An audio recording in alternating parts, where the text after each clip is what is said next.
What a 60th year it has been so far when it comes to the anniversary of Star Trek. So many great things happening out there in the universe. It seems like new news is dropping every week with new shows or appearances, things that are going to be going on in the greater Star Trek universe of fandom. We're so happy to have our guest on that we have today. You all saw it on the header, no doubt, when you clicked on the link, Larry Nemecek. But before we get into that, let me introduce myself again. I'm Michael Dismuke. You can go to michaeldismuke.com to see my work. I'm a freelance writer for Star Trek Adventures RPG, lead writer on Captain's Log, amongst other things, which you may have heard about by the time this drops. We'll find out or not. Me and Jim Ooh. can't say anything yet. And of course, this is no show unless I have with us Jim Johnson. Hey everybody, Jim Johnson. I am the project manager and line editor for the Star Trek Adventures RPG and the Fallout RPG and some other stuff published by Modiphius Entertainment. Also a freelance writer. You can find all my stuff at scribeandnetty.com. I've been doing Star Trek for a bunch of years now, fiction, nonfiction, etc. And yeah, I don't know if that announcement will have happened yet, so I guess we'll just have to wait and see for that other thing because I don't know when this is going to drop just yet. But we are we are so blessed to have been doing the show for 5 years now and just have had some amazing people in the Star Trek family, the extended Star Trek family coming onto the show. And I think we've outdone ourselves once again, Michael. Larry, please introduce yourself. Oh, hey, everybody. I was going to say, is that what we call vague potting? Is that what that Big was? yes. Yep. Big Well, casting. thanks, guys, for having me on. I guess I hated this moniker Dr. Trek about 15 years ago, but I had this business marketing fan friend of mine that said, no, you need, because I hated saying Larry Dick, writer, author, editor, interviewer, host, archivist, blah, blah, blah, blah, blah. It was so clunky. And he was like, don't you have something short you could come up with? And I go, well, you know, when we used to have a fan club newsletter, I had a column. It was called Dr. Trek. And he was like, that's great. Brilliant. Brilliant. Yeah. Yeah, gosh, I'm just so excited to have you on the show. I can't even tell you. Because I've been a fan for forever, Oh, right? And for as long as I can remember being a fan, it's like you've always been somewhere in the Trek eco space, somewhere somehow. So to have you on the show and to be talking to you, it's like, oh, super geeky moment. It is good. You're yeah. all over the place too. In fact, Yeah, we were talking before you jumped on, Jim, with Larry about where his hands are and what he does for the Trek universe. Talking about even he runs tours if you want to go to LA and yeah. see spots where they shot the show. And so I'll be working with Larry on that. I'm so curious to jump in on one of those. Take lots of pictures, Michael. Gosh, and Larry, it's a tradition on our show to ask our guests a couple questions, and boy, I'm willing to bet you've had these questions asked of you millions of times. So apologies for the repeat Okay. if that's the fact, but we always ask our new guests, our first time guests, if you could pick one Star Trek character, who's your favorite, and if you could pick one Star Trek series or movie, which one is your favorite? Well, I wish you'd asked me this in the 80s. Uh, okay, Give so us your answer from the 80s and then give us your current. I was gonna say I'm the Yeah. guy that hates listicles because I hate thinking, and Star Trek used to be so simple and now it's not, and then it's even less not or more not now. Um, so I'm gonna go with my old school ones, okay? As far as a character anyway, and there's been so many great characters and lot, but I'm gonna go the one that made me, not the one that made me a fan, but the one that I kind of glommed onto. And one thing about my fandom all through the years is for some reason, I've gravitated to the underdogs. Not so much the underdogs like it's a battle, but the underdogs for attention. Love it. And I go, well, why aren't they? Why does all the attention go here? And a lot of, well, it's the leads or whatever. But McCoy was my early McCoy and Scotty, just because I was tired of them not, Kirk and Spock getting all the attention in the old days. And ever since, I mean, everybody in the original cast, everything since then has been an echo. The ships, the characters, the whatever. It's been, you're fleshing out the canon, but in a TV character way. All the characters have been, well, it's like we're going to combine Spock and Data and get, I'll just say McCoy, but that's not to say that I haven't enjoyed characters since then. Yeah, it Um, resonates with you. We love that. right, right, right, right. And it also, and I hate to say, it sounds a little over, it sounds a little hoop-de-doo to say, well, it's kind of what formed my fandom and all those kind of things. But kind of did. Yeah. Nothing And wrong with I that. and we've come full circle to a time when I've seen little places where I actually was like going in to defend McCoy, which to me was like, What? But a couple of times I wanted to go, let's talk about this a second.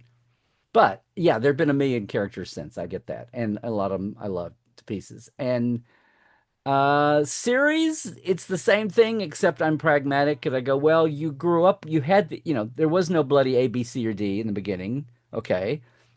For everybody who just grew up as Star Trek being, Netflix queue line boxes or something, and they're all just there on the wall. Um, you can't to have lived through it. TOS to been 20 years, and that's what everything was about, and everything was geared to having it back or continuing Star Trek. And the Next Generation was the one that I waded through. It's when I did my self-published concordance encyclopedia and then I did the companion book, and it was huge. So I feel like I lived with Next Generation more than any other show aside from original. But then I loved DS9's the character well Right. and how it was kind of like it was an underdog, and then especially now and 30 years later, people, oh, it's the one that's held up the most. Hmm. Voyager, I hate to say not so much, even though I respect the Janeway Army. I love Seven. I love everything that came, the Doctor, all that. But I saw Voyager being made from day one, and it was disappointing in the beginning, and that's kind of colored me, I think. And then Enterprise, I always wanted a show set in that time period. This idea of Star Trek should always go forward. It shouldn't go backwards. And I'm like, well, 2151 is still in the future, guys. I don't get what the... Exactly. So I anyway, I may and want then to all I the may have a whole show, have you come on a whole show and just talk about the whole Voyager anecdote you just shared. That's my yeah, number one. So I'm like, ooh, I want to when learn you see more. the sausage made. But anyway, so I hate, there's a piece of me that I hate listicles because it's like, well, I'm supposed to be enjoying Star Trek and you're making me think. And it's like all the desert, all the fallow times I called it between the end of Enterprise and the return of Discovery and streaming and serial and all that. And it was like, oh, we need Star Trek back. And now it's like, well, be careful what you wish for, Lieutenant. It's like there's a ton, but it's all good. And then we're in wobbly times right now and don't know exactly who and what's going to happen. But it's I just hope they don't make the mistake of letting circumstances leave us with nothing. And I'm saying nothing for 12 years. There were the Kelvin movies, and they tread water. But as we're seeing, I used to feel guilty because it was a Star Trek that I didn't care about that much, but I wanted to. But eventually I was glad that it was there for all the mundanes and for the media so that Star Trek wasn't totally dead. Yeah. And it was amazingly cast. And that's a thing and that's kind of what I've appreciated about it, that it was there for when we could point to it and have it. But it was not going to be, it wasn't prime, but also it wasn't weekly adventures with characters and a universe that grows and evolves. And Well, that's what what we've Star learned Trek. about, and one of our taglines for the show, Larry, is infinite stories in infinite combinations. And we definitely have a lot more than we had in Is. 1987. So Yeah. So there's my BS answer on series. I kind of fudge on that one. We'll definitely take it for sure. I And have I have clumps. I have clumps of more favorite and clumps of less favorite. I mean, after 60 years, it's hard not to have a huge variety of things that you love and maybe love a little less, right? I mean, Yep. I don't know about you, but I don't think there's any Star Trek that I like hate. It's just like, oh, it's just on different levels, It's all Star Yeah, Trek. It's yeah, all good. exactly. Well, and the bottom line is you never forget your first. So whatever anybody's intro series is, it's like you got to respect that because that's what brought them here. Yeah. Yeah, and even So if that's what you don't like something, it's still somebody else's first, and you have to respect that at least. exactly. Yeah. Right. I like Michael loves Voyager. And I like Voyager, but I don't love Voyager like Michael does. And of course he's probably the it's same with you. comfort food. It's comfort when I watch it. See, It just I'm home. that's It's just like, Yeah. and it wasn't my first Trek either. I've been up on it since 5 years old in order, right? But it just got me. I think it was the powerful women. I'm not going to talk about it right now. That's a whole nother show. Fair enough. Fair enough.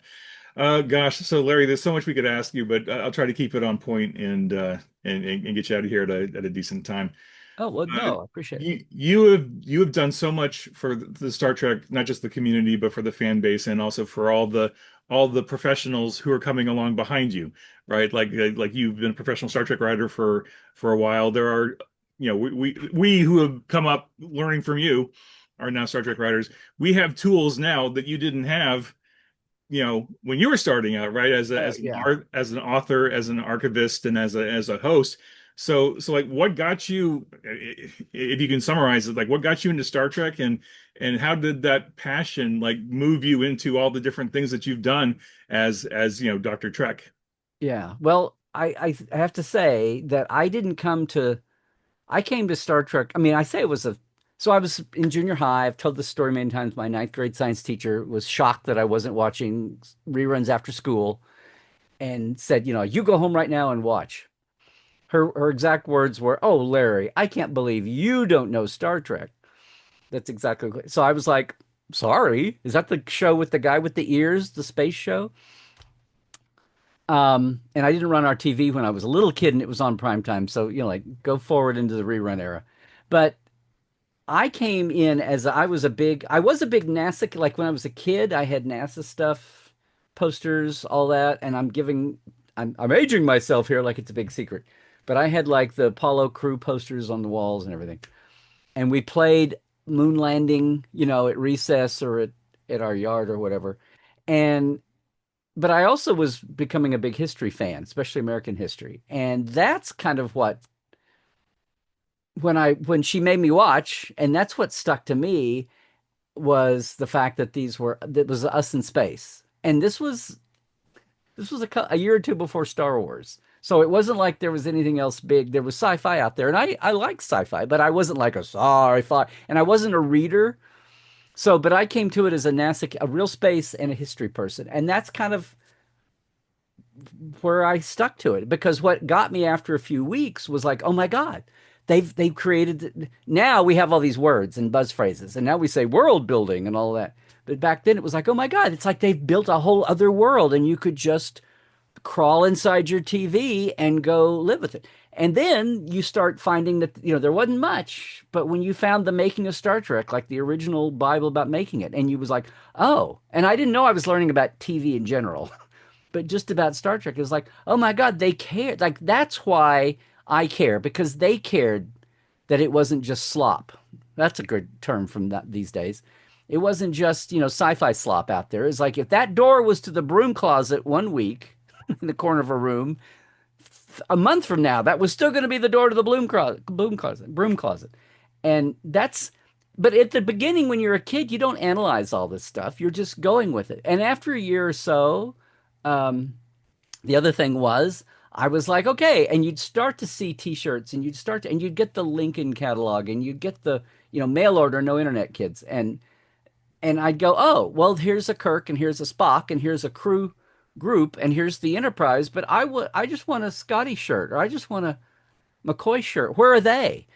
And so it turned into what about these guys? And that's kind of where my McCoy came from. But um, the things that came out professionally, it was just crumbs, and then eventually the making of Star Trek. The first impulse I had to do something creatively was there's no index in the making of Star Trek. Like if you want the paragraph about phasers or you want the paragraph about the, deflectors, you need that. It's like what? Where is it? And the diagrams are great. So anyway, I typewriter typed everything. Only I pulled it together so it would read like a guide. So I kind of like retrofitted the original writer's guide that he pulled from to put stuff in the book, but you didn't have that then. And then the tech manual came out and it was like so cool, but here's all these blank pages. Well, where are those pages? Well, it was a writing thing. And then Bejo's Concordance, the original encyclopedia came out, and I was making notes in that and the things that she didn't have listed that I wanted and finding errors but mainly like, oh my God, there's all these planets and real stars in here. Somebody should organize this.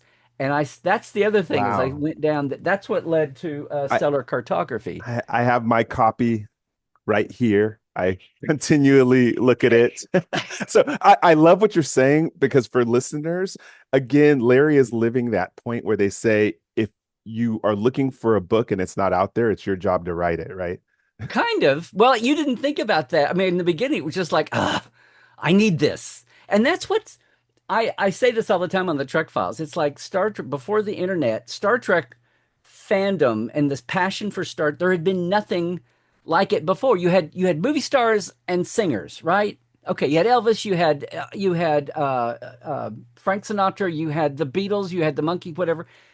But it was always like short driven. You didn't have a show or a people didn't think about franchises then. Yeah, there were Tarzan movies and Sherlock Holmes movies over the ages, but you didn't think, but they were all from books and printed material. And so different actors would play them and it would just be your favorites. There was nothing like Star Trek before Star Trek. And it just created all these paradigms. Like I said, we didn't have words for it. We didn't have the thing, and we didn't have an internet to handle the explosion around Star Trek. And it wasn't just youth. There were a lot of adults, but a lot of adults had to keep, a lot of accountants and lawyers and engineers and doctors and school teachers and government people and scientists had to keep it cool. They couldn't just bust out with really had to keep it cool. And it was all those Trekkie kids. And that's the generation that wound up winning. But Well, I it really, just invented so much. So I say that Star Trek invented things like the Well Committee and all that was human written, and it was stamps and paper fandom. There wasn't an internet to handle all this, either for research or contact and communication.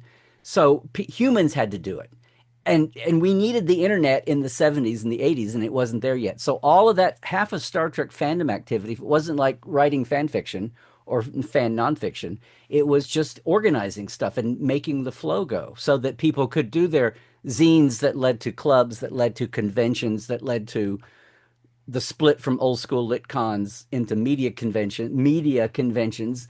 And hello, Comic Con culture. You can thank Star Trek because that was the first thing that broke out of the old LitCon mold and gave us. It's okay just to have actors be guests. yeah. You know. Right. So it sounds like then, Larry, so it sounds like all that stuff you were doing for the love, just to support other fans to get all this thing sorted out. I mean, that was really your start as an archivist, right? And I guess what's the Yeah. modern Don't equivalent? don't put too much on my. There were a lot of people doing this at the time, but yeah, it was a time when you didn't have the tools, so you were making things, or the original series happened in that wave, and then but we need to update for next generation now, kind of a thing. Mm. So it was almost like a early version of Memory Alpha, Memory Beta, Memory Gamma, all that, like all those different wikis and stuff that you can start. No, no, no. Memory Alpha and Memory Beta are a later edition. Yeah.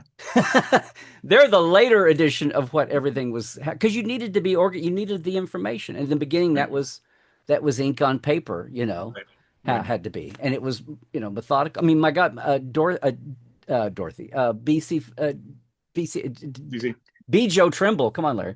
Yeah. They were doing index cards and writing, taking notes and then going back and making a file before they typed Hmm. so. I But want to, yeah, and passion drove. I definitely want to follow your story here on how you go from being, an archivist and gathering all this information to becoming Dr. Trek, because that's the beginning of the birth of Dr. Trek. And I have to plug for everyone, if you don't have this book, Star Trek, for those who are listening on the podcast, Star Trek Stellar Cartography, the Starfleet Reference Library, maps from the Star Trek universe. I can't tell you, as both a gamer of Star Trek and an author of Star Trek, essential. I love essential books like this that you have to have on your shelf. So pick it up. It's fun to look at, spread on your table. Don't have any juice around it while you look at it. Yeah. Just a warning. Okay, so let's I knew talk. gamers would love it. I go And make with- sure you get the purple nebula. The green nebula is the original edition, and a lot of places like Amazon, they don't distinguish, unfortunately, and people will think they're ordering the newer one and they get Mhm. the older. So you see up the Pepto-Bismol nebula there in the upper Yes. left. Yeah. Oh, okay. Yeah. The color right here. Okay, so I Yeah, got the make right sure one. you get the Okay, one with the okay. purple one, not the green one. Yeah, I think I ended up with both. But I also, because this is the first time I've actually been able to talk to you in person, like face to face kind of thing, as opposed to over email, I need to hat tip and thank you so much, because your stellar cartography was so good and there are so many great maps in it that I remember a few years ago when we were working on the Klingon core rule book for the Star Trek Adventures RPG. I really, really, really, really wanted one of your Klingon maps because you had an awesome map in there with Klingon labels on it. And I was like, I've got to find a way to get this into the book. And just because the Star Trek family is so tight knit and everybody knows everybody and we're able to make the connections, Yep. you were graciously able to connect me with your editor at the publisher, and we were able to get those maps into our book. and further promote stellar cartography. So I Yeah, was I'm so sure John grateful. Van Sitters or someone helped I'm grease those confident. Yeah, wheels too. Yeah, he's connected to everything, so I'm sure. licensee to licensee, B to B there, or L to Okay. L or whatever. Yeah. Yeah. All Yes. right. So, Thank you. so yeah. So let's talk about that evolution into Dr. Trek. You've created deep dive experiences like Portal 47. You can maybe talk a little bit about what that is if people don't know. But how do you approach your research? I mean, how do you uncover these lesser known stories from Star Trek history? Do you have a methodology? Is it just you're the most amazing You conversationalist ever? Like, how do you do it? you make it sound like it's like this planned magic or something. But no, I mean in the beginning I did I was following like the star charting and the organized facts, and do the new Bejo thing. And at the time I was like, well, my little annual concordances for next gen, I did them for me, for fans, it'll be a zine. It's something I can do that's not going to step on like my friend Kevin did pen and ink drawings, so we weren't in the IP, we weren't crossing the line from being licensed. We were totally legal, but I knew there was nothing, there was no updated concordance, and Next Generation felt like it was just generating all this new stuff every week, and nobody could keep up with it. I didn't know that the writers at Paramount were in the same boat. They didn't have an internet. They didn't have the Okuda's encyclopedia yet. And they were literally just having their assistants go through and old scripts to look for things. And that's why the first 2 or 3 years are kind of sloppy, messy on some of that. But I mean, this is a huge, long story. I've told a lot. But I mean, in the beginning, it was just that was the passion. The Dr. Trek actually happened because when I got the chance to do the companion, they had said, "Oh, you should do the pro book of this because Bijo's not working on it." And I was like, okay, fine, that'd be nice. But it was like in the back of my mind, it was like, well, that'd be cool. But I'm a kid in Oklahoma. I'm a college kid. I'm in my 20s. It's like that'd be cool if that happened. But it was whatever. And then it did, but it was like the biggest 90-degree turn because I thought, well, we'd sell this. Look, it's already done. I just have to collate it, but it's all done. And they're like, yes, we want you to do something, but the Akutas are going to do a combined encyclopedia with Bijo's. We need you. How about can you just do a making of book? And my mind went to Stephen Poe and the making of the Trek book. And I'm like, oh my God, yes, I could do that. I'd have to start from scratch, but yes, I could do that. And they're like, fine, can you do it in 3 months? And I'm like, Ow. but any actor, if you're in an audition and you get down to the end and they said, this is great. Now you can scuba dive, right? And you say, oh yes, of course I can scuba dive. What you walk out of that room, you go take scuba diving lessons. You go take horseback riding lessons. You go take fencing. You do whatever the hell it is you need to do, right? So I'm like, yes, of course I can do this in 3 months. And it's like, but my terror, I mean, fandom was, I don't, I don't, I don't mean to shock anybody here, but I don't know if you've ever noticed this. At least back in the old days, fandom can be really cruel sometimes. Hmm. I know this has totally gone away, but they can turn on you. And I was like, this has to be decent. I have to be at Stephen Poe classic level. If not, they'll say, oh, this is just some other moron they found to slap Star Trek on this crap and give it to us. And I'm like, I can't be that guy. I can't be that guy. So I basically wrote it in 3 months and was just like put everything aside and was insane. And then I just kept learning all these lessons accidentally. And one of them was when Leonard Nimoy, it just happened to be at the same time I was doing this and sweating this 3 month deadline.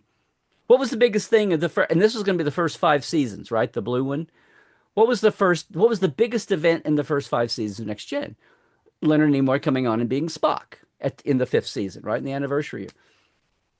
And at the same time, Nimoy was mad that licensing had agreed to the Fred and Barney Fruity Pebbles commercial where Barney's wearing pointed ears and they're mocking Spock in Star Trek.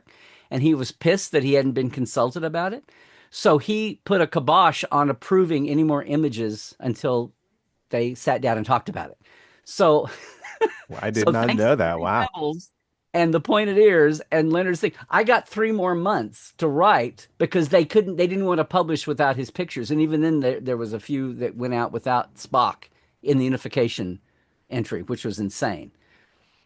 So basically what I learned from that is even in Hollywood, it's still more about the pictures than the words, And even again, when it's mainly words. and my question is again, how? So are you just constantly talking to people to get these Oh, oh, details? oh. What do you do? Who like do you have a regular call with certain people? What do you do to get all No, this? so when I turned that corner, again, a lot of stuff I had to learn, but to do this catch up and do this show making the way in my head it should be like Steve Poe's book, only elevated and organized.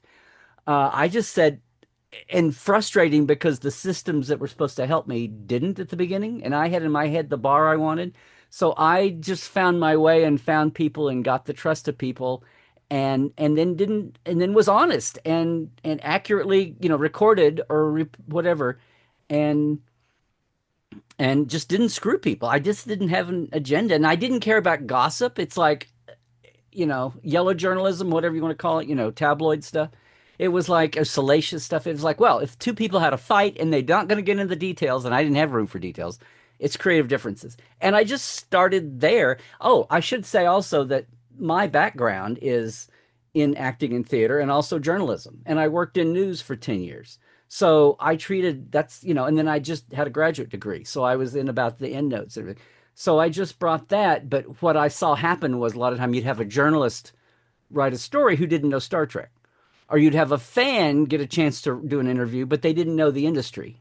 Good And I point. just always felt like those three things combined, to help me out. And Okay, again, that at the makes sense. beginning, I didn't analyze this, but that's just so no, I don't have a magic book.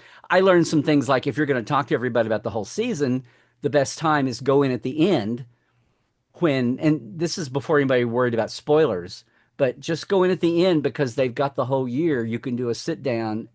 But if you come back after hiatus, they flush their memory. And now they're all paranoid about the new year. It's like the best time, the sweet spot is to catch when you had 26 year, episode years. So I did a lot of regular updating. And even when the next gen book went away and it was Voyager and DS9, I did a lot. I just stayed with people because I thought eventually by that time things were opening up and Star Trek was booming. I'm like, it's better to get people's thoughts and memories now than 20 years from now. And people were happy to do it. And I was editing the Communicator magazine and I was working on the fact files in the UK and a lot of synergy was happening. And it was just a boom time.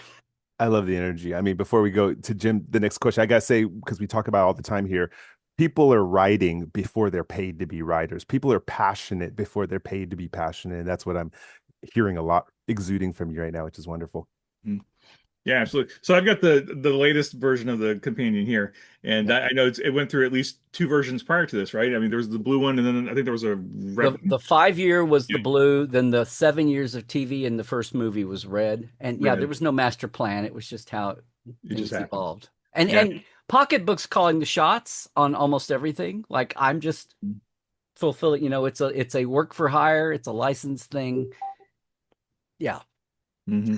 So you mentioned, obviously you learned to interview everybody at the end of the season so that you could get them fresh, as opposed to them worrying about hiatus or contract renewals or all that stuff. Were there any other unexpected discoveries that you made, either professionally or just like in the moment of Star Trek, that you learned in the process of developing this book and then updating it over the years? Well, it's not, you learn about how TV works, how publishing works, how the people ideally when a fan is watching a show, and when a series is clicking, you go, wow, this is so much better than last season, or wow, what happened? And you go and you look at credits and you see like, well, what changed? Who's producing? Who are the writers? Who's, even other positions? And that happens a lot behind the scenes too. And when you're talking about, like right now, we talk about how there's no Star Trek merch and toys and everything. And it's a two-way street. It's not like people who are paid to do that are sleeping at their desks at the studio. It's like, where's the franchise? And go, I mean, you just start to learn that. And a lot of times it's like I mentioned my old friend John Van Sitter said, a lot of times it's just like one key person in place and things turn because they get it. And it's funny because the last few years I've had this. I mean, you look at the history of Trek too, and you see who are the writers that came in. I mean, Gene talks about in the original series, you had sci-fi people who couldn't be corralled into writing a 60-minute script that you could produce on a budget. And then you had TV writers who could do that, but had no clue what they could do with sci-fi. And he was always trying, later on it was who are the Star Trek fans, and they're all kids at the beginning in the 80s. They were like the Ron Moores and the Brandon Bragas. And then who are the older writers that don't know Star Trek, but they're so good they come in, like Nick Meyer or like Michael Piller and Jerry Taylor, and they come in, and it's just watching that happen. And then the people that know the old story about the line in Wrath of Khan, where he's, the whole I know never forget a face, and fandom went, Chekhov wasn't there during Space Seed first season. And to watch the new people coming to Star Trek go, oh, no one's going to notice. Like Harv Bennett's, oh, no one's going to notice that. It's like, well, yes, and then they learn. They go, okay, I get it. It's like, and it was new. The Star Trek was only now. It's like there's a reason this thing has been around 60 years, and you can't go, oh, these anal fans, they drive. It's like if there weren't anal fans out there, you wouldn't have a job right now. That's right. It's like that's what Star Trek is, and even in the world of all the franchises with a seat at the table, Star Trek is the one and stays this way that is special because it hasn't rebooted a million times. And it's sometimes it's come up a little short. Sometimes we go, "Arr!" But it's tried to hang on to and find the ways to be practical about times going by. Actors come and go, writers come and go, designers come and go, but we're still trying to hang on to the idea of the Prime Universe is a unified thing, and you just Mhm. find different corners to go explore, and that's what sets Star Trek off different. There's just doing all this kind of work over the years. It's just talking to these people, and then just some of it's just the time going by, and some of these kind of big picture things Yeah. just emerge, and you just go, oh, or the first time you lived through something, and then 10 or 15 or 20 years later, and this sounds horrible, and you see it happen again, and fandom are like running around, or even the professionals are going, and you go, but you did this. Oh, I see. Oh, this is going to happen because and you go, oh, it's Hollywood. It's not Star Trek. It's Hollywood, or Okay. it's So I'm curious. So like, what's a recent episode or topic that surprised or challenged even longtime fans? Give us an example of something. You gave the good one about Chekhov. That's a great one. But what about recently? Anything that's hot topics? oh. Well, I mean, the beginning of Discovery was a hot topic. It was like the weekly crisis. Uh, Let's discuss that. Yes, please. well, that's okay. So here's an eye-opening thing. So leading into Discovery, of course, it was 2017, not 1960 or even 1987. Of course, of course, of course. But the thing about the Kelvin movies that I remember we were in a screening at Paramount, and a bunch of old Trek people who were still survived and made it into this screening. I could say a few names, but I won't. But it went along, and we were all kind of looking at each other like okay, because it was just a shock to the system, and intellectually you knew it was going to be, and it had to be. Are you referencing like the change of graphics, costumes, that kind of Just stuff, the yeah, and the whole visualizations? thing, the Okay, vibe, and right, right. and when I found out that it was an alternate universe, I was like, oh, thank God, I don't have to care. Like they can do anything they want to do, and the whole thing is like, well, it's an alternate universe. It's an alternate universe. It's not Prime, and so it's like fine, good. But even then, I mean, it was kind of queasy watching Uhura and Spock be a couple. You were like, ugh, it's like the sister kissing her brother kind of thing. And then you go, well, there were those time or two when Uhura flirted with Spock, and oh, Mr. Spock, the Uhura Vulcan has no moon scene and all that. And you're like, okay, well, that's the nature of an alternate. It's the butterfly effect. It's like, well, okay, fine. But I Oh remember boy, we're gonna go. thinking, Hold on, I want to talk about this. And Jim, we talk about this all the time. How important is it as a creator, because you're a creator, when you're looking at new material come out for the first time, to be in yes and mode? I noticed what you just did there. You talked about, okay, it was shocking at first in the Kelvin movies, but then your mind goes into talk about why that's important for not only creators but fans. so one of these are I call them my hashtags because especially like from when Star Trek went away and all we could do was look at the old stuff. I just saw myself coming up with phrases like the Viacom divorce, and then I saw them kind of like get adapted out by other people. And one of the things that gets me is when people lose their shit about an error in something new, which is not new. It's happened all the time. It's just we've got the distance to look back and go, oh, well, the whole thing with we all retconned that Chekhov was in literally a lower decks person who wasn't on the bridge, and then Walter has that story about he Khan was waiting on a bathroom and Chekhov came out finally and made him wait. That's Walter told that story at the Khan of Wrath. I mean, and that's how old that is. He was like immediately he knew this would be a thing, and he came up with that. But I'll never forget you, Mr. Chekhov. What's your name? Yeah. Um, but now we call it retconning. Back in the day when I was doing my pull nonfiction together and smooth, because original series contradicted itself, but a lot of it was evolving. Like Space Central and Space Command became Starfleet because they didn't have the word yet, and then they did. And USPA, United Earth Space Probe Agency, became Starfleet, I mean, the United Federation of Planets. And some of that stuff was just they were growing and they hadn't, and they were still, you know, I think they were like, oh my God, people actually like this. We have to make more we episodes. had to make more Oh, episodes. And okay. that's or John D.F. Black is running the show and was coming up with things, and then Gene Coon comes in and goes, "That's clunky. I'm just going to invent this." And then what sticks, right? So that's part of that's the thing. Again, it's the people and what era is it and what's the memory well from person to person, but it all comes through. But as a fan, you're sitting there trying to the Star Trek is a unified universe, and so what? So what's it's got to be a reason. And there's the old classic things, and it still happens. And every once in a while, there's something gets through, and then whenever there's a change of administration, like when the movie came back, the motion picture, it was a leap in who's running the show and who's making the decisions, the creative stuff, and all that. But it's something we've done forever. It was just a thunderclap with Discovery.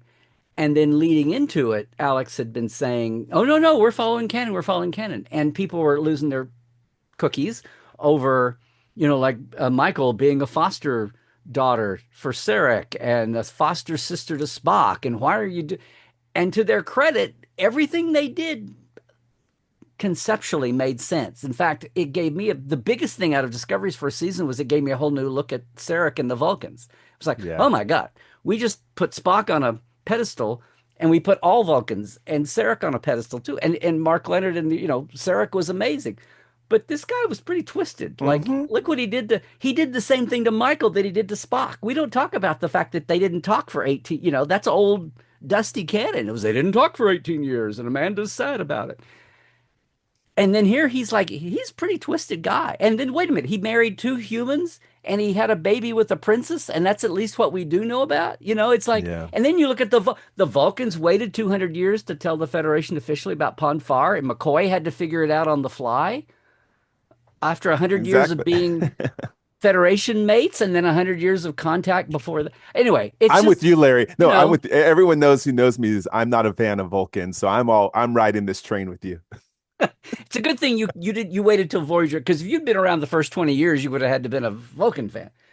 But what I'm saying is that all made sense. What blew people away was the visual canon disconnect. Hmm. And the fact that people said, well, you can't make Star Trek for a 2017 audience the way you did. It's like, no, you don't. But there's a difference between design and cinematography. And I thought In a Mirror Darkly showed that you could do the old designs pretty literally the same with new lighting, editing, framing, resolution, Yeah, camera moves. You could do the cinematography for modern audience and you'd accept it. And all the things we retconned, like, no, the buttons aren't labeled, but they're touch screens and they're different overlays and all the stuff that we had done over the years, if you make it, they will come.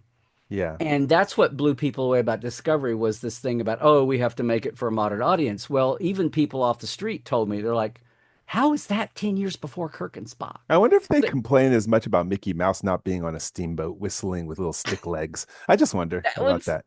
that was well that was anime. But there's no Disney canon. I mean, yeah, they evolved the way they drew Mickey, but it's not like he was in a even a fictionally created universe, because that's what makes Star Trek different than everything else. Batman, oh, his parents were murdered and blah blah blah. And aside from that, how do and he started as a comic. So even what the characters look like is subjective and evolves. Star Trek was the first big thing that started with those people. It's like Star Wars now. it started with those people playing those roles, and that's how we first met them. It wasn't on a book page words, it wasn't a comic strip. But anyway, all I'm trying to say with Discovery is the idea that somebody said canon and they divorced conceptual canon from visual canon was like, it was like, wow, like that was my, I mean, I get it and I get why it evolved, but to like, you didn't see that coming until it happened. And you're like, oh, because if Yeah. somebody had said, hello, creative design people, here's your marching order. We're going to recreate this for a modern time.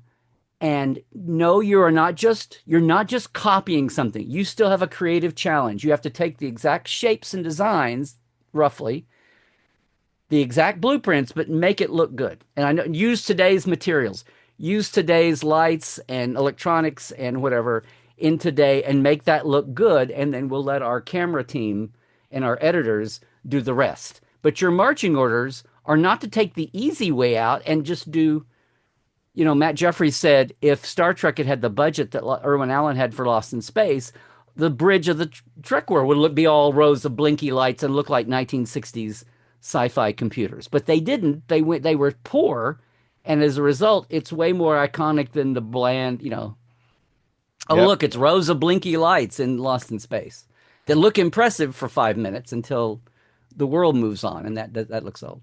Anyway, that's a thing that blew me away at the Love it. time. Yeah, enough of that. Yeah, so obviously, I mean, we've seen a lot of evolution over the years in Star Trek, not just production, but acting, writing, et cetera, et Yeah. cetera. So looking at what we've done and where we are, look ahead. What's how do you see, especially fandom? How do you see fandom Uh, evolving with the changes in technology, the changes in perspectives, the changing in yeah. attitudes, politics, social, media, everything else that's going on? What do you see for the next 10, 15 years? Given that as of this recording, we're 2 weeks away from a new Star Trek series coming out when you Starfleet Yeah. Academy. So what's next for fandom? What do you think? That was filmed a year and a half ago. Yeah. Um, well, if you'd asked me this 5 years ago, I would be predicting, or 6 years ago, I'd be saying, well, now keep your eye on this virtual networking because Portal 47 is 10 years old this year. And when there was nothing happening, they hadn't even announced what became Discovery. But like 6 months before that, I launched Portal 47, and it was a way to get backstage. Actors are fine, but you're always going to hear from the actors. The world will pay attention to actors, but here's the other 30, 80% of Star Trek that is the cake that the pretty actors are the icing on top of. And we started with freeconferencecall.com because it was free and I could do it. And it was still a little sketchy, but people could do that and meet that way. And you didn't have to have face to face.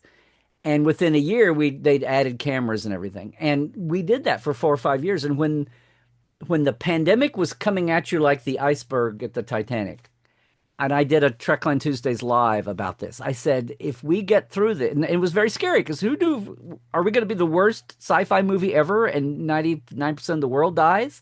What's going to happen here? And I thought, well, if we get through this or things are really weird for a while, we've now got this virtual messaging. And I had people that use Zoom, but I was still doing freeconferencecall.com. And I said, guys, this may be crazy, but at least we can still keep meeting like this. And lo and behold, I've never been so proud of a prediction as that because it's like we'll get through this, and then it went from 0 to 60, and then like I'd have guests on Portal who didn't know about they didn't have webcams and they'd still have to just come on a phone, or they'd have their ancient webcam that wasn't up to snuff for we were all pushing the envelope on streaming suddenly and the world had to catch up the infrastructure. But after that, boy, every grandma had to talk to her grandkid over Zoom. So everything changed and we suddenly got there and now people don't want to meet live. They're like, oh, let's just Zoom. In fact, why don't we just do this interview on Zoom? But that was the thing. So you're talking about the future. It's like so much has changed so fast, and the business world and politics affecting our trek. We've lived through that for the last 2 years, and there's always a leading edge though, and there's still a lot of fans. I go to conventions, which I'm glad are still existing, because 20 years ago the big thing was, well, is everything going to go to computer? We don't need conventions, and now it's evolved. What? Yes, we do. You can meet people online, but conventions are still the family reunion. And you may get your gossip and you may buy stuff, and the dealers' rooms aren't as cool as they used to, but now they're maybe cool for a different reason. Things just reinvent. But we still need live meetups just to have the reunion of who we met online, even, or the people that we've known from year to year, like Vegas or like Shore Leave or like Comic Cons or whatever. As an expansion on that, And I mean, you're yeah, seeing, would you agree now that you talked about those mediums, though, that because of Star Trek, going into different mediums, TV, movies, novels, comics, online, video audio games, drama do now. you Yeah. feel that you're getting a bigger opportunity to meet a lot more creatives? Is it for someone like you who's into, research and ins and outs? Is it harder to track with all this going on? Or Well, how are you seeing it? Because there's just so many more yeah. people's fingers involved, right? Well, the wackiest, the biggest wrinkle. Now we've got the new manager coming in, the new movie team. Yay! What are they going to lean into TV? Are they going to rehire Alex? Are they going to have anybody running things for TV for a while? I mean, that's all. We're at a real nexus. That's what we've been talking about the last year. We're at a real nexus point right now. But fandom survived the fallow years, the 12 years of no prime, and adjusting to the Kelvin movies and figuring out you didn't want to. Most people, most sane people, didn't want to go boo. They didn't want the Kelvin movies to fail. Some people did, but they were stupid. But you didn't want them to fail. You just knew that it was kind of a placeholder until things could cycle around. And some of it was the legal things of the divorce, the TV with CBS and movies with, but some of it was just the world was changing and everything was on, we were giving up analog for digital, and the world, people's jobs and the way they did their hobbies and their geekness was changing. I, And I we had to catch up with that. yeah, I like you talking about that. Actually, you talk about how fandom during the fallow years keep it going. Jim, I think you've been in the front line of that too, because with the gaming industry, especially for RPG, Hmm. TTRPGs, people get to create the Trek they want. And Jim, I think you've talked about a lot about what people are doing. I don't want to say you're surprised, but you're happy with how much the game has taken off, even being able to go into a second edition because fandom is what propels Star Trek, right?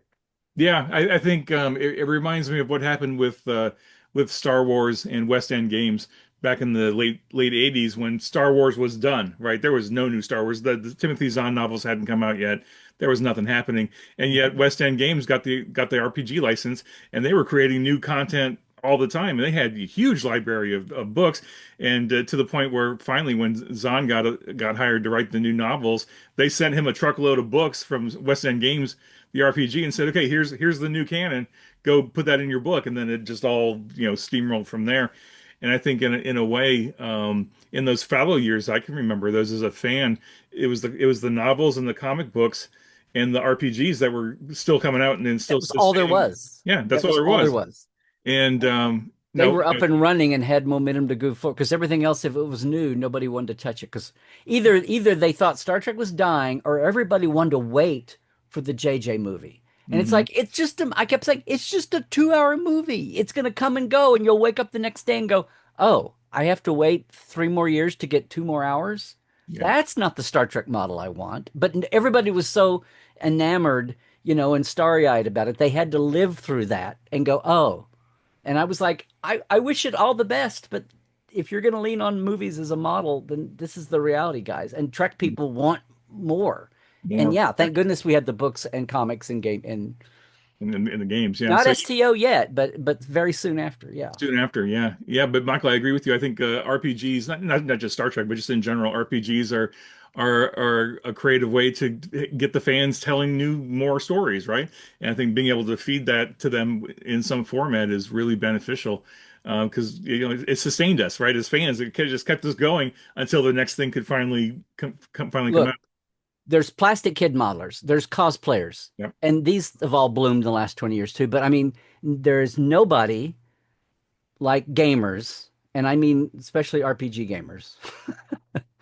But video too. But I mean, if you're making it up, the whole nature of RPGs is like make your own, do your own thing. And there's nobody like gamers that demands detail that you need. Like, I'm sorry, I have to know what is the prescription for benzosidrine for a half Tellarite, half Orion.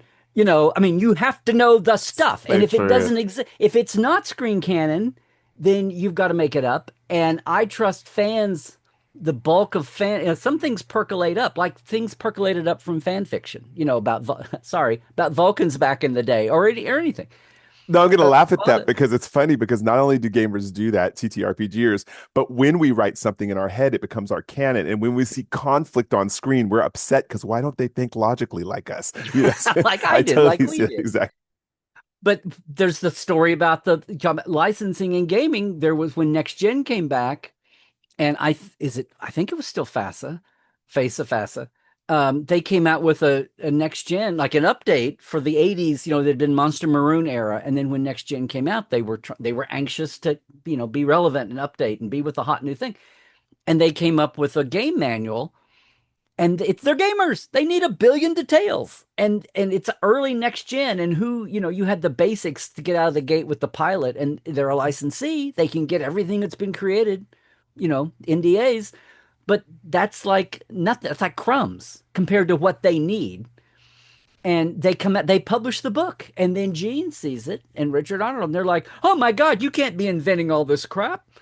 And so they made them go back, and after like the first year of the show, there's like this much slimmer. You know what I'm talking about? There's a much slimmer player guide because it had to be, but it's like it basically went, okay, you guys are just going to make all the crap you really need, all the gaming specs and data you need. You're going to just have to make it up on your own for now because they're not going to let us publish it as a licensed thing. I've got it somewhere on my shelf. I'm not going to take the time to. I have both, It, yeah, it, I have them somewhere on my since we moved. it was But like, that's an example. It's like God bless gamers for like pushing that envelope. And and the ship nerds are kind of the same way, but and now the cosplayers, it's art and a science with them, and rank pins. Well, and there's a story that Larry, you had to pick up. I mean, now gamers are now writing for the comics and for Hmm. STO and for STA, and that stuff is being recycled back into movies, into And screens. Dave Blass Yeah. on Picard has this light bulb and goes, "The STO guys are creating ships. Why don't we get some of their why like we're sitting here busting our butts to be able to like the cut and paste fleet at the end of season 1, which he came into that after. And it's like, why can't we just adapt, take 4 or 5 of their ships they've already got done that fans already know? And if they don't know, if they're not gamers, it doesn't matter. And and that Thomas Marone and the STO gang did that way. And it's like, why did no one ever think of this before? Well, I know why. Part of it Jim, was it like also isn't Jim. It there's the comes full payment box. circle. Isn't it amazing? We have Thomas Maroney come on quite a bit, and Yep. even some of the other people who are creators. But isn't that weird, Jim? How it all comes full circle? I mean, it's all connected, right? And it's just that I think Larry alluded to this earlier in the conversation where you get the right person in the right place who gets it, right? And then you make those connections, and then it just elevates everybody. And I think it's just been a process Oh, for all of us to just like make the right connections and then convince Marion or John, like, this is what we want to do. Can we do this? And they're like, oh yeah, why didn't we think of that? And then you go forward with it. I mean, the top line of this is, like, oh, Anson Mount playing Pike. Why, like, why is this not a thing? And to be truthful, there was a moment there where half of fandom was like, can we just like have the Discovery people go away and we do this show?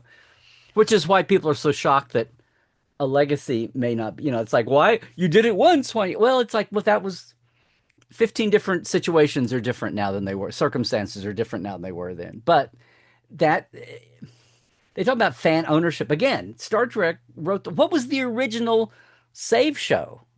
The original, save the show campaign. I mean, there are probably other ones, but what's the most famous one that kind of wrote the book on it for history? It was B. Joe and John and secretly Gene in the mail campaign after 2 years. And look, if they hadn't gotten a third season, none of us would be sitting here because nobody would have syndicated 2 years of a show in the mode of the day, and the original series wouldn't have blown up.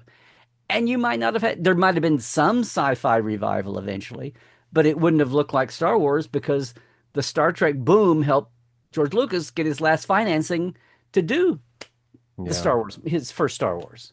So and it's butterfly effect, and it's Yep. alternate universes. And well, what if that happened? What if this hadn't happened? But Fun it stuff. Well, it's so nice having someone who has such a and on and on. history of the background and the and how it got built, everything in the in backstage, basically. Well, We Michael, enjoy, you're like yeah. crushing me here with No, it really is. No, I think because I just live my life. That's all I yeah, do. and that gives us idea. And what a great life to be passionate about something and be able to, have an influence on it, and to be able to have publications like me, that I use for research, and just so many good. We've talked even before the show started. Everyone, just so you know, we were already talking, going here and there about stuff, so we can bring Larry back because we'll have a lot of questions for him for sure. Why don't we go into gratitude now at I've this tried to be point? a good guy, Michael, You've been Jim. I've amazing. tried to be a good guy and sit on it and not people know. I could go on forever, but Oh no, I've like I tried to said, be a good boy. you're always welcome here, and I think next time what we need to do is talk about something specific and then just extrapolate, because that's what people really want to hear about, is something, specific too. We bounce a lot around. My gratitude is definitely going to go to what I'll call the researchers and archivists, whether it's, Akuda and Steinbach, who did their book that broke down TNG, Larry, like I said, right here, Stellar Cartography, which sits right on my desk. It's within arm's reach at all time when I'm writing, as I'm looking around stuff. And this also includes People Know Continuing Missions, which is my blog for Star Trek Adventures RPG. There's so many gamers out there who continually add to that blog. Material, just showing their passion and making Star Trek come alive. So all you super fans out there who may even end up becoming professionals, working with Hmm. Paramount in some form or fashion, love you all. Much gratitude to you all. Larry, let's give you pass the gratitude baton to you, and then we'll have Jim close out. Oh, um, yeah, I'm gratified because all the shows and all the generations, I saw it just happen again with Discovery. All the shows start off with people of the industry, and very rarely are this, even after all these years, after 40, 50 now years, the fans, what you just mentioned. And I'm thinking in the writer's room, but it happens in the art department too, in visual effects. All those fans who start off and they're on the younger rungs because the people who are probably show running or running the departments probably aren't fans, and hopefully, but they get the assignment. Like Mike Westmore didn't know original Star Trek, but he would go and got the assignment, and all of his stuff would always be well researched. But he wasn't a Ron Moore of makeup or an Ira Bear of, whatever. I mean, but those guys always start at the bottom and they have to like work their way up. And I just saw Eric Robinson, Carlos Cisco on Discovery were like hardcore fans and had to work their way up. And if people are fair and they watch all of Discovery, and if they feel like the fourth and third, fourth, fifth seasons start, even though they had the radical format change, but if they start to feel a little more Star Trekish as it went along, that's the reason. And my God, it happens. It happens. It happens on almost every series. Enterprise, Manny running the last season of Enterprise, um, with everybody in tow. Then Mike Sussman and everybody in tow behind him, and Voyager when fandom came up. I mean, it's weird how Next Generation, certainly original series is kind of it's the odd bird because everything was new then, but everything since then. So my gratitude is toward the people who come in at the bottom and they get overruled, and then years later they can talk about how they're overruled, and if they'd just been listened to, they would have, they would have avoided this whole thing. And then when they do get the keys, they do what they can to smooth things out. Like Mike and Manny finally, the people that made fun of it, but they finally did the Klingon smooth versus bumpy head thing. And it may be Well said. convoluted, Well said. but it's look at all the texture that came from it. The augments came from that. We finally had a word for, we didn't have to keep saying con superhero engineered, Superman. We could just say augment now, and now we have. So my gratitude is for the fans who do go professional and stick with it. And even though they take their bumps and lumps, wind up there. And Love it. Oh, it's well happening as said. we speak. Is that what your gratitudes are supposed to be like? That Oh, was absolutely, perfect. Oh, okay. absolutely, 100%. We were just marinating. That was so good. I'm just sitting here with my mic off, just nodding. It's like, okay, you're probably tired of seeing that, but no, absolutely, absolutely. And my gratitude echoes both to yours. It's to everybody involved in the Star Trek family for, the costume, wardrobe, makeup, props, graphic design, illustrators, the actors. I mean, just literally everybody who has worked so hard for 60 years now. Hard to believe, 60 years. and Larry, you alluded to this, to make this universe so consistent, right? There's bumps along the way, there's weird things that happen, and we have to kind of go back and forth, but it's been remarkably consistent from the beginning to where we are now, and probably on to where we're going. And as we develop the RPG, right, you're right, Larry, like the gamers want every single possible detail to help add to their character and to add to It's their not a fetish. It's performance. what you. It's the nature of the beast. You just need It's it, like, right? yeah, it's like Yeah. you need it to game. So that's what you. Yeah. So my gratitude is to all the people in all the different departments that go into making Star Trek, from original series to Starfleet Academy, that have been able to make that through line consistent, because it's amazing to see it, and I am grateful every day that we get such amazing people on the show like you, that who can talk about where we were, where we are, and where we're going, to show that through line. And The where we're going is that you asked me earlier. It's like, well, we'll see. Tech wise, I don't know. Content wise, I don't know. We'll see. We'll see what Mhm. happens. But I think in another year or two, we'll have a bigger picture of what the next few years will be like. Yeah, and hopefully everyone listening in today, whether you're playing RPG or whether you're a professional, the point is keep creating, be inspired. You never know where that energy is going to take you. Larry, you're a living proof of that, and really appreciate you coming on our show. We will definitely have you back because we have a lot to talk about, man. So much to talk about. Yeah. All right, so until next time, IDIC. Live Hey, long and everybody. prosper, everybody. Be safe, be well. We'll see you all next time.